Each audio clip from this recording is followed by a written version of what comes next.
चलना।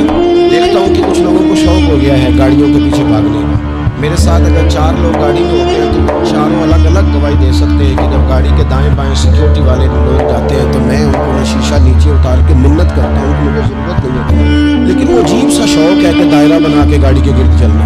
कोई है ही नहीं, कोई ऐसा मसला ही नहीं। सियासी लोगों में क्या दीनी लोगों के अंदर भी सलाहियत कर आया गाड़ियों के पीछे भागना और जनाब दौड़ाना और उसका मज़ा लेना और उसका शौक जाहिर करना, ये ठीक नहीं है। इन चीज़ों से लोगों को तकलीफ होती है, ये आजमाइश है। और सियासी लोग वो तो मजमे दिखाने होते हैं, वो तो दूसरों को दिखाना होता है कि ज़रा देखो जी लोगों की मोहब्बत, देखो जी लोगों की। फिर वो खबर देते हैं कि देखो जी ये आदमी बैसाखियों पे चल के आया जलसे में, इतना मकबूल लीडर है। अजीज दोस्तों, ये जो लुत्फ लोगों ने बना लिया है, ये तकल्लुफ है, ये शिद्दत है। ये सारे लोग अल्लाह की मखलूक हैं, ये सारे रसूल पाक के गुलाम हैं। दर्जों के लिहाज से अगर किसी शख्स को अल्लाह ताला ने किसी मकाम पे बिठा दिया है, उसको ये इजाजत नहीं है कि वो समझ ले कि मैं को भला हूँ।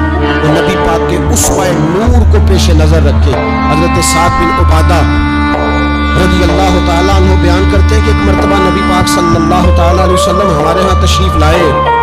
हुजूर वापस जाने